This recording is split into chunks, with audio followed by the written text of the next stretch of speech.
नमस्कार, आप देख रहे हैं एएनबी न्यूज। आपके साथ में हूं पूजा परमार। मध्य प्रदेश छत्तीसगढ़ में खबरों की शुरुआत करते हैं। छत्तीसगढ़ के मुख्यमंत्री भूपेश बघेल ने कोयले की कमी को लेकर कहा है कि जितना उत्पादन होने चाहिए था उतना नहीं हो पा रहा है, जिसकी वजह से कोयले की संकट है वो पैदा हो रहा है। और साथ ही कहा कि सरकार की कोयला नीति खराब है। ज्योतिरादित्य सिंधिया पहले अपने पुराने भाषण को निकाल लीजिए और अभी जो बोल रहे हैं वो दोनों बैठ के तुलना कर ले। मैं ज्योतिरादित्य जैसे लोगों की बातों को जवाब नहीं देता, जो खुद दल बदल कुर्सी के लिए है ना, वो पार्टी छोड़े। अब ऐसे लोगों को जिसके कोई आइडियोलॉजी नहीं है उसके बारे में क्या बात करें। देखिए, इनकी जो कोयला नीति है वो असफल रही है और इन लोग जो पहले जो कैप्टिव माइंस है राज्य सरकारों के लॉटरी थे सबको निरस्त किया।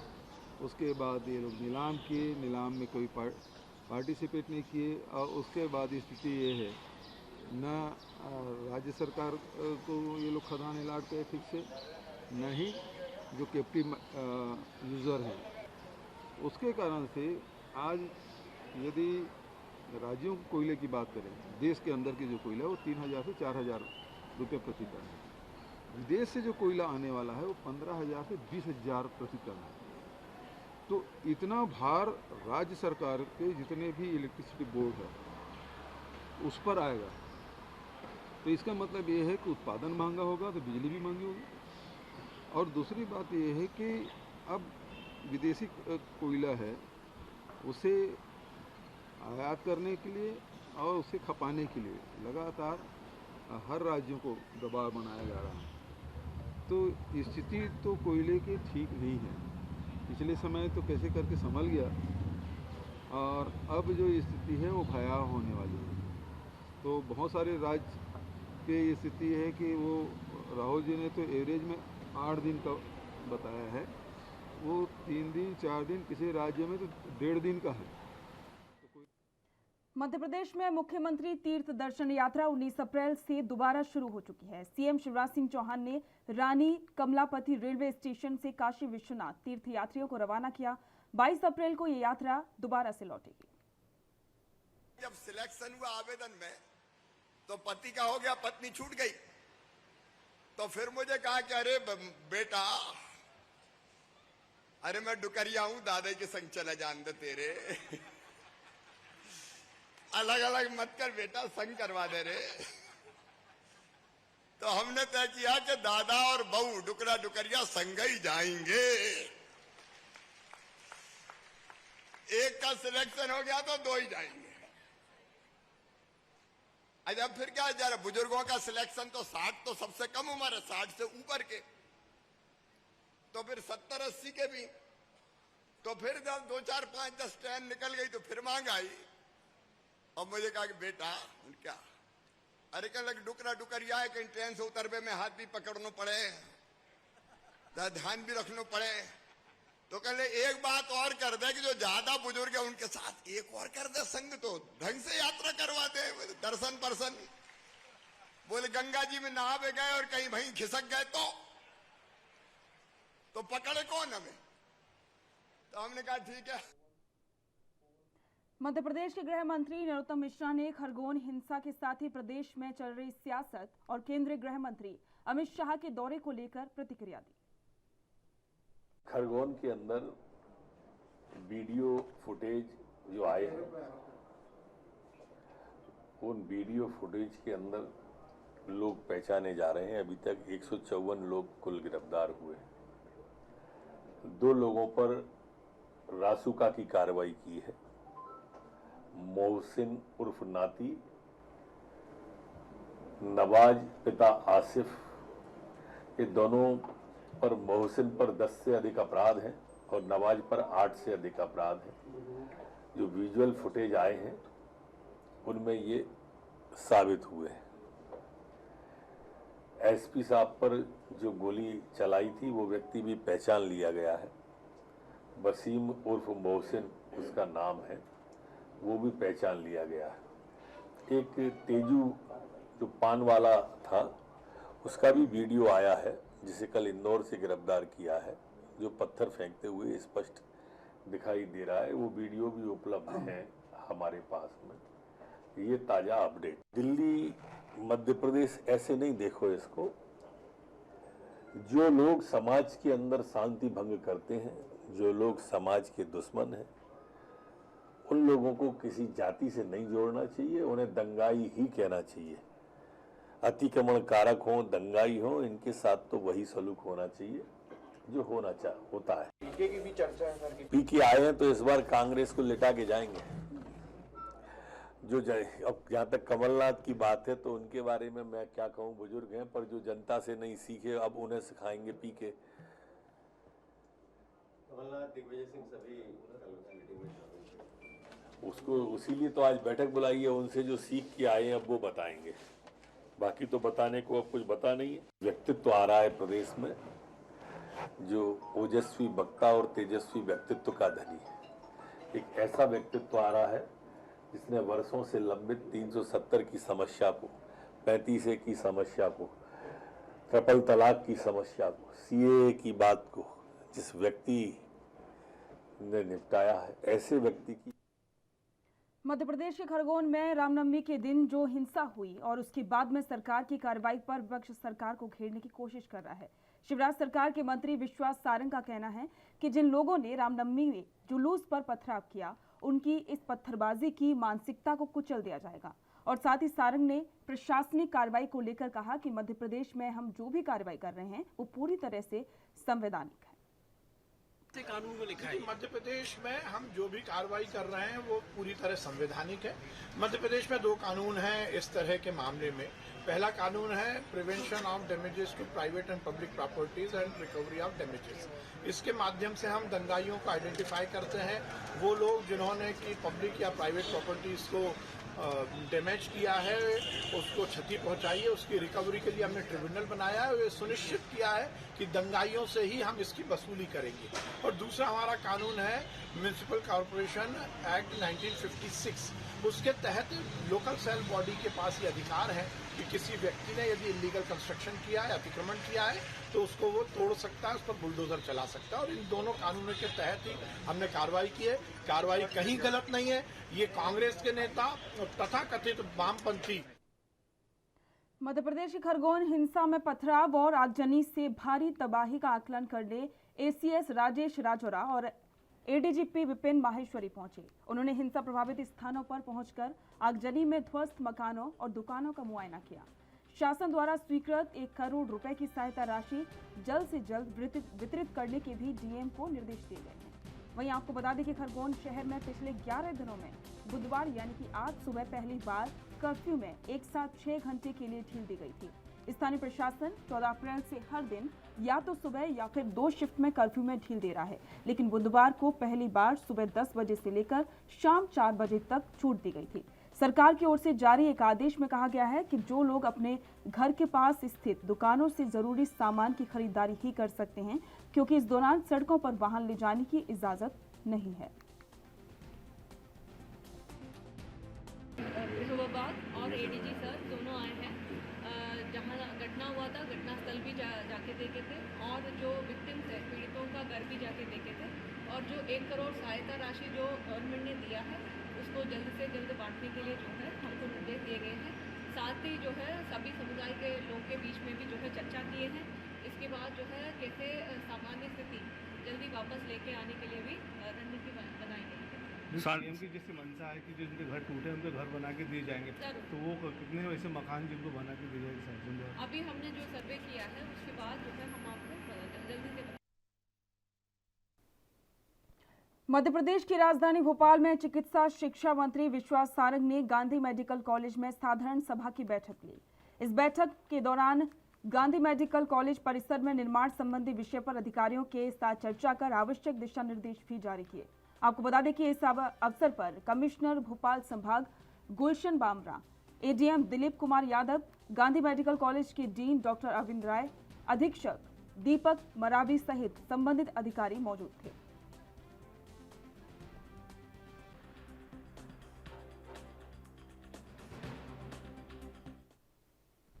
MP के मंडला के जिला कबड्डी संघ और खेल और युवा कल्याण विभाग मंडला की मेजबानी में आयोजित होने वाली 69वीं राज्य स्तरीय सीनियर पुरुष कबड्डी चैंपियनशिप 2022 के विषय में आज जिला पंचायत सभा कक्ष में केंद्रीय इस्पात और ग्रामीण विकास राज्य मंत्री फग्गन सिंह कुलस्ते और बीजेपी जिला अध्यक्ष भीष्म द्विवेदी ने पत्रकार वार्ता को संबोधित किया और इसी के साथ में होने वाली प्रतियोगिता के विषय में जानकारी अवगत करवाई और साथ ही मंडला जिले में होने वाले इस ऐतिहासिक स्टेट लेवल टूर्नामेंट के लिए सुझाव भी उन्होंने लिए।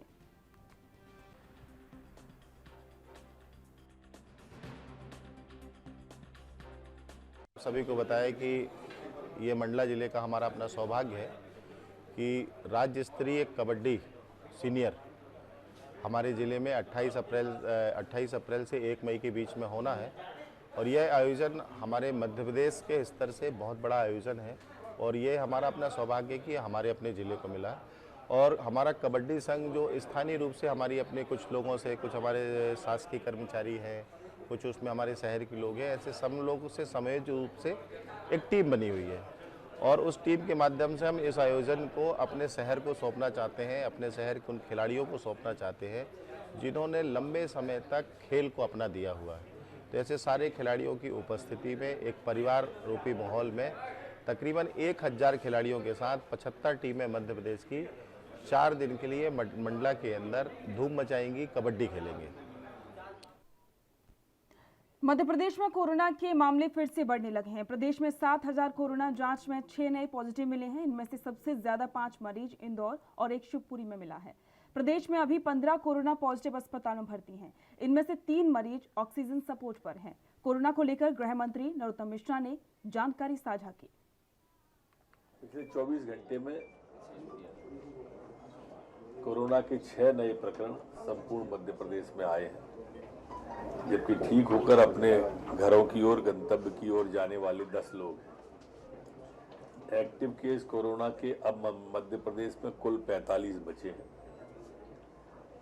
सैंपल जो कल लिए गए वो 7854 सैंपल संपूर्ण मध्य प्रदेश के अंदर कोरोना के लिए गए हैं। संक्रमण दर हमारी अब घटकर 0.08 रह गई है, जबकि रिकवरी की दर हमारी 98.7 बनी हुई है। पिछले 24 घंटे में कोई भी पुलिसकर्मी संक्रमित नहीं हुआ है, न ही पुलिस का एक्टिव केस संपूर्ण मध्य प्रदेश में। कल जो वैक्सीनेशन हुआ है वो 20,671 लोगों को कल वैक्सीनेशन हुआ है। अभी तक कुल 11,70,04,54 लोगों को वैक्सीनेशन हो चुका है। जीनोम सीक्वेंसिंग हो रही है और जहां तक सी की बात आप कर रहे हैं, हमने न तो कोरोना से ध्यान हटाया, न ही हमने कोरोना के सैंपल लेना बंद किया, न ही हमने वैक्सीनेशन बंद किया। सरकार पहले से ही अपनी तैयारी के साथ है। मुख्यमंत्री खुद इस बात को मॉनिटर कर रहे हैं, वॉच कर रहे हैं। वक्त हो गया ब्रेक का, जल्द लौटेंगे।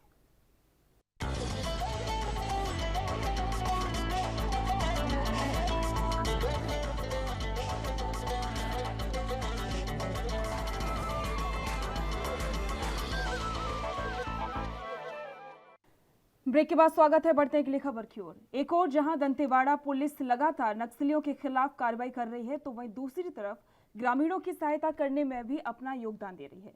दंतेवाड़ा पुलिस कई मौकों पर ग्रामीणों तक पहुंचकर अपनी कभी चिकित्सा सेवा तो कभी राशन, कपड़े और अन्य जरूरत की सामग्री उपलब्ध करवा रही है। आपको बता दें कि दंतेवाड़ा जिले में अक्सर विकास विरोधी विचारधारा वाले नक्सलियों द्वारा आम जनता के लिए बनी सड़कों को काट दिया जाता है, जिससे ग्रामीणों को आपातकाल में चिकित्सा की स्थिति में एम्बुलेंस गांव तक नहीं पहुंच पाती है, जिससे कि सही समय में अस्पताल नहीं पहुंचने से कई बार लोगों को अपनी जान भी गंवानी पड़ती है। और इसी प्रकार की एक घटना कारित करते हुए नक्सलियों द्वारा खड़ाम रेवाली की सड़क को कई जगह से काट दिया गया था, जिससे वाहनों का आवागमन पूरी तरह से बाधित था। और इसी बीच में ग्राम रेवाली पटेल पारा की एक गर्भवती महिला को अस्पताल ले जाना मुश्किल हो गया। महिला की स्थिति गंभीर होता देखकर स्वजनों ने खाट पर लेटाकर अस्पताल के लिए रवाना हुए। तभी इसी बीच में आपको बता दें कि डीआरजी के जवानों ने उसकी मदद की और अपने कंधों पर गर्भवती को खाट पर उठाकर मुख्य मार्ग तक ले जाया गया। इलाका में क्षेत्र की जनता की सुविधा के लिए शासन द्वारा सड़क, पुल, पुलिया एवं अन्य कनेक्टिविटी प्रोजेक्ट्स को पूर्ण करने की दिशा में लगातार काम कर रही है। दूसरी ओर प्रतिबंधित एवं गैर कानूनी सीपीओ महोदय संगठन द्वारा अंदरूनी क्षेत्र की जनता को बाहर की दुनिया के संपर्क से वंचित करने के लिए लगातार एक साजिश के तहत इन सब कनेक्टिविटी प्रोजेक्ट्स को विरोध करते आ रही है। अब तक मोदी द्वारा बस्तर संभाग में 250 से अधिक सड़क एवं पुल पुलिया को ध्वस्त की गई। इससे क्षेत्र के जनता को अनेक प्रकार की कठिनाई को सामने करना पड़ रहा है। इसके एक ताजा उदाहरण 2 दिन पूर्व दंतेवाड़ा जिला के आलमपुर क्षेत्र के एक गर्भवती महिला को प्रसव के लिए हॉस्पिटल पहुंचाने के लिए तब एम्बुलेंस या गाड़ी की सुविधा की जा रही है, क्योंकि पूर्व में मोदी द्वारा उस गांव तक जाने वाला सड़क को ध्वस्त करने के कारण से महिला को एम्बुलेंस या गाड़ी से हॉस्पिटल तक नहीं पहुंच पाए थे। इस परिस्थिति में ग्रामीण द्वारा गर्भवती महिला को पलंग में लेटाकर हॉस्पिटल ले जा रहे थे। इसे देखते हुए डीआरजी जवान द्वारा मध्य प्रदेश के बिछिया में स्वास्थ्य विभाग द्वारा विशाल निशुल्क स्वास्थ्य जांच शिविर का आयोजन किया गया। आपको बता दें कि इस आयोजन में कई हॉस्पिटलों ने भाग लिया। वहीं इस कार्यक्रम में सीआरपीएफ और मंडला पुलिस के जवानों ने रक्तदान भी किया। आपको बता दें कि निशुल्क स्वास्थ्य जांच शिविर में रायपुर, मुंबई समेत कई शहरों के डॉक्टरों ने हिस्सा लिया, जिसमें लगभग 500 लोगों ने अपना इलाज और मुफ्त में करवाया और साथ ही उन्हें दवाइयां भी निःशुल्क दी गई थी। और इस निःशुल्क स्वास्थ्य जांच शिविर में पहुंचे विशेषज्ञों ने ग्रामीण क्षेत्रों में काफी लोगों में स्किलिंग की समस्या भी देखी गई। मार्गदर्शन में वो पुलिस स्टाफ मोती नाला और ग्रामीणों के सहयोग से आरोग्य ब्लड सेंटर बलौदा बाजार की टीम द्वारा रक्तदान शिविर का आयोजन किया गया, जिसमें ग्रामीण और पुलिसजनों ने मिलकर करीब 42 लोग अभी तक रक्तदान कर चुके हैं। एमपी के मुरैना के चिन्नौनी थाना इलाके के खिडौरा गांव में शादी में बारातियों ने हर्ष फायर किए। बारातियों के स्वागत के लिए महिला डांसर्स भी बुलाई गई थी। हर्ष फायरिंग का वीडियो भी सामने आया है। बताया जा रहा है कि शादी में खुलकर हर्ष फायर किए गए और उसमें चिन्नौजी थाने के पुलिसकर्मी भी मौजूद थे। उसके सामने हर्ष फायर हो रहे थे और इसके बाद में पुलिस भी चुप रही थी। मामले में एसपी आशुतोष बागरी का कहना है कि वीडियो में जो लोग हर्ष फायर करते हुए दिखाई दे रहे हैं उनके खिलाफ कार्रवाई की जाएगी, उनके शस्त्र लाइसेंस निरस्त किए जाएंगे। और इसके साथ ही इसी के साथ कहा कि चेकिंग कराकर जो भी व्यक्ति होगा उसके खिलाफ उचित कार्रवाई की जाएगी।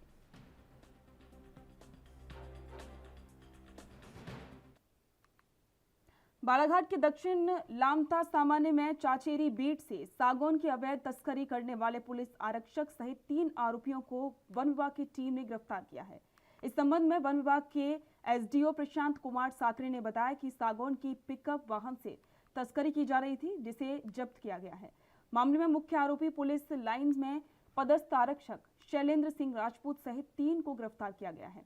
और इसी के साथ में आरक्षक शैलेंद्र राजपूत शराब के नशे में था। उसके पास से पिस्तौल भी बरामद की है, जो कि पुलिस विभाग को सौंप दी गई है और मामले में वरिष्ठ अधिकारियों को जानकारी दी गई है। इस प्रकरण में 2 आरोपी फरार हैं, जिनकी तलाश की जा रही है। चाचेरी वनरत्न है, उसकी चाचेरी भाग 2 बीट अंतर्गत सागौन का अवैध परिवहन करते हुए एक टाटा 407 वाहन जो है और 2 स्प्लेंडर बाइक जो है जब्त की गई। इसमें 11 नग लट्ठे जो है जब्त किए गए, जिनकी मात्रा लगभग 1.329 घनमीटर पाई गई और मोटा मोटा लगभग 55-60 हज़ार इसकी कीमत बैठती है। इसमें जो मुख्य आरोपी है वो शैलेंद्र पिता त्रिभुवन सिंह हैं, जो कि पुलिस लाइन में आरक्षक के पद पे हैं। और इसके साथ ही 2 अन्य जो आरोपी हैं, खिमेश्वर पिता देवीचंद सरेखा कोसमी निवासी और विजय पिता टेमचंद धुआर। मध्य प्रदेश के मंदसौर में पुलिस को बड़ी सफलता हाथ लगी है। आपको बता दें कि पुलिस ने 11 क्विंटल 41 किलो डोडा चूरा जब्त किया है। वहीं पकड़े गए डोडा चूरा की कीमत 22 लाख से ज्यादा बताई जा रही है। कार्रवाई के दौरान 2 आरोपियों की भी गिरफ्तारी हुई है, जबकि 4 आरोपी मौके से फरार हो गए और फिलहाल पूरे मामले में पुलिस आरोपियों के खिलाफ मुकदमा दर्ज कर जांच कर रही है। एक सूचना थी जिसमें एक ट्रैक्टर और ट्राली में डोडा चूरा अवैध रूप से भर के लाने की सूचना थी। 2 व्यक्ति आ रहे हैं। इस सूचना पर पुलिस टीम का गठन किया गया और पुलिस टीम द्वारा जब वहाँ पे गए तो रास्ते में वो ट्रैक्टर आता हुआ दिखा, उसको रोका तो उसमें से 2 आदमी बैठे हुए थे, जिनको नाम उतारा, नाम पता पूछा तो उनमें से एक ने अपना नाम मोहन पिता प्यारेलाल मेघवाल निवासी देतली खुर्द का और दूसरे ने रमेश सिंह पिता सज्जन सिंह चमार निवासी मोरडी के बताए और उसमें अंदर ट्राली में चेक किया तो उसमें अवैध रूप से डोडा चूरा 11 कुंटल 41 किलो होना पाया गया। इस पर से कार्रवाई करने के बाद इनसे पूछा गया कि माल कहाँ से लाए, तो उन्होंने जितमल पाटीदार निवासी मोरडी का बताया और कहाँ ले जा रहे थे इस संबंध में उनसे पूछताछ किया तो उन्होंने बताया कि देतली खुर्द में श्याम के यहाँ लेके जा रहे थे। सर, इसमें माल और ट्रैक्टर की लगभग कीमत क्या रहेगी? माल की कीमत है 22,82,000 और ट्रैक्टर की कीमत है और ट्राली और एमपी के डिंडोरी में एक नाबालिग के कलयुगी पिता ने ही उसे अज्ञात लोगों को बेच दिया था और फिर उन्हीं अज्ञात लोगों ने नाबालिग को दिल्ली ले जाकर बेच दिया। नाबालिग लड़की से एक कोठी में घर का पूरा कामकाज कराया जाता था और उसके साथ मारपीट भी की जाती थी। प्रताड़ित होने के बाद एक दिन मौका मिलते ही नाबालिग कोठी से भाग निकली और पेट्रोलिंग कर रहे दिल्ली पुलिस के पास पहुंच गई। दिल्ली पुलिस ने नाबालिग को बाल गृह में रहने की व्यवस्था करवाई और इसके बाद में ये मामला संज्ञान में आया।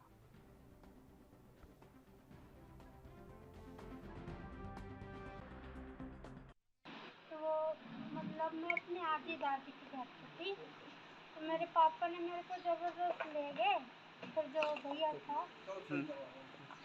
वो भैया ने फिर मेरे को दिल्ली में ले के फिर एक ऑफिस में थी वहाँ से फिर मेरे को एक कोठी में काम में लगाया। वहाँ काम कर रही थी 2 दिन हुए। उसके बाद फिर अच्छा प्यार से रख रहे थे। उसके बाद फिर मारते रहे। फिर एक दिन फिर वो बर्तन धो रही थी मैं तो जो 5 का गिलास टूट गया था उसके लिए अंकल ने बाल पकड़ के लाता मारा था मुक्का। तब मैं 10 बजे रात को भाग गई। फिर वहाँ से भागते फिर पुलिस का सहारा लेके फिर पुलिस वाले ने मेरे को होम में माननीय विधायक जी के द्वारा अवगत कराया गया कि दिल्ली में एक शेल्टर होम में बच्ची को उन्हें जानकारी मिली थी उनसे कि वहाँ पे एक डिंडोरी की बच्ची है जिनको फिर इनके द्वारा वहाँ से लाया गया आज और जैसा कि उनके द्वारा बताया जा रहा है कि इसमें यदि पूछताछ और जानकारी अच्छे से ली जाए तो इसमें हो सकता है मानव दुर्व्यवहार से संबंधित कुछ तथ्य और अपराध मिल सकता है। तो ये जानकारी भी मिली है और पुलिस इसमें पूरी तत्परता के साथ हम पूछताछ और जानकारी लेकर जो भी उसमें चीज़ें पाई जाएंगी उसके अनुरूप में। और इसी के साथ में मध्य प्रदेश छत्तीसगढ़ में फिलहाल इतना ही। देश दुनिया की तमाम खबरों को जानने के लिए देखते रहिए ANB न्यूज़। नमस्कार।